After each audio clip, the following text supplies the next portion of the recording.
Hi, it's Sophia again, and I'm here with another Women's Puzzle of the Week from the candidates tournaments.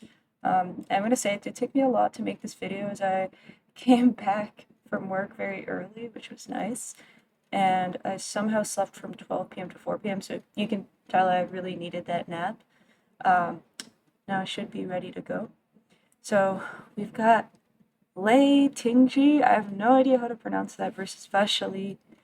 Um, she has a very long first name. I could have put that actually. That's a little bad of me. I'm just going to refer to them as Black, who is a Grandmaster at 2550, and Vasily, who is an IM at 2475. Both women with very different styles of play, and they were playing this very long game. It's the last game of the day. You can see there's a little bit back and forth here, sort of asking for a draw. Lei was under a lot of pressure here, but she could still hold that draw and continue to fight for first place in this tournament. White has the better position here, right, due to space. Look at this, the pawns up here, the active knight on e5, and most importantly, I want you to notice the king's safety. White's king is safer than black's. The king on g7 does not have an f-pawn. Okay, so she plays knight d7. Okay, this is a good start, right? We're trying to fix your position.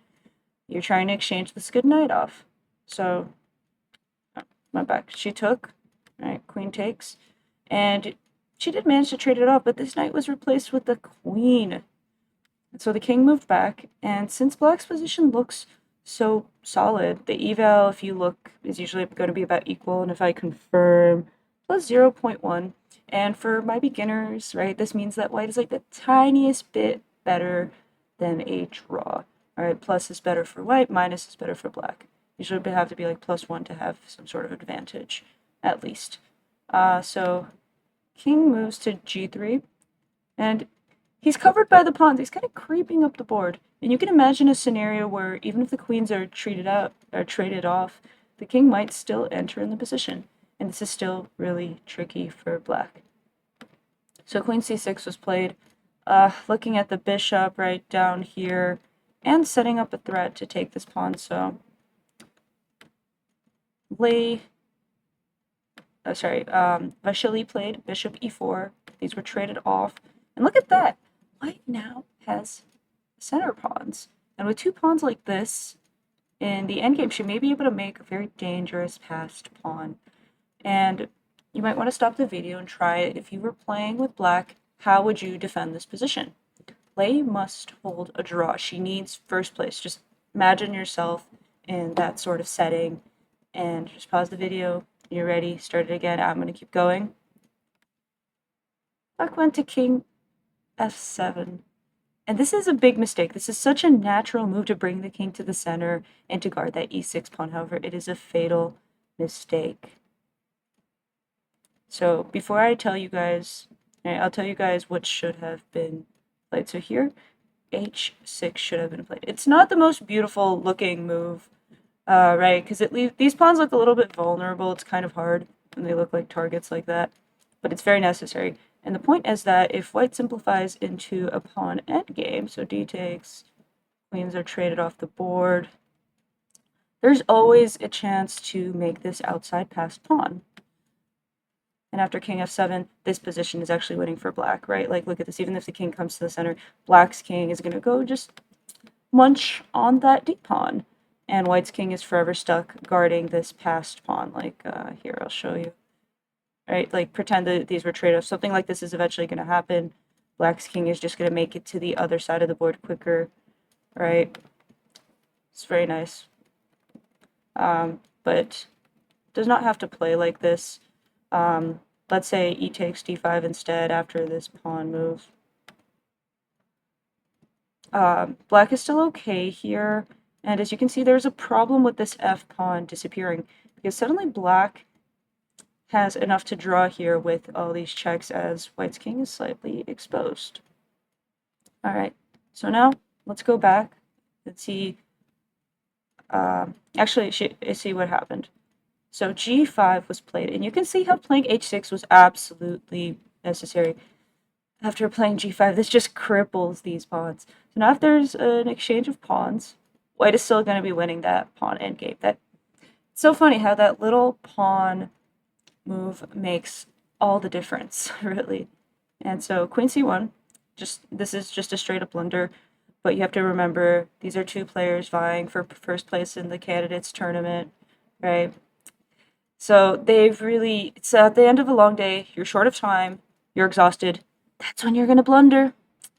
So before I tell you what happened, let's see what the possible defenses are. So let's say, what if the queen moves here, tries to attack the king? Well, watch what happens. Queen f6 check, right? Another reason for playing g5, not just to stop that outside pass pawn, but also to support this queen.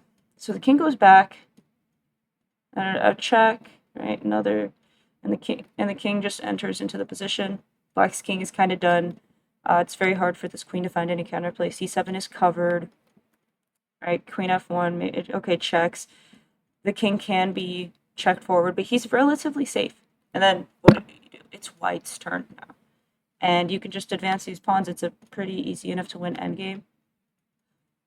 All right, queen b5, like something like this. All right, and once everything, let's say, is traded off, if it's ever traded off, that e-pawn is just going through. There's no way to stop it. All right, so let's see what happened in the game now. So after queen c1, right, queen f4 was played. This just allows everything to be traded off.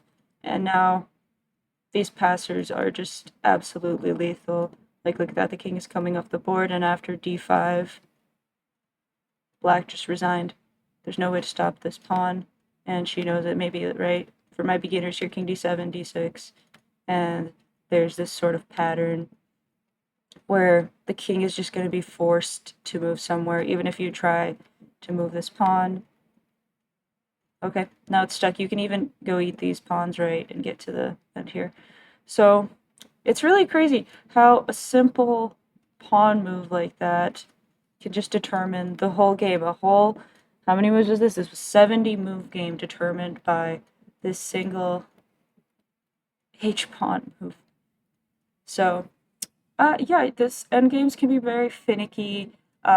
One wrong move, and it's just gone. This is why a lot of people don't like the endgame, but if you're a player trying to improve, you really need to practice it. Like, I, for one, definitely need to practice it. And so I'll be working and trying to look at some more of these positions myself. All right, maybe even on camera. We'll see. Maybe we could do like reading a book together on endgames. I feel like that'd be fun. All right. So take care, everyone, and I'll see you next week.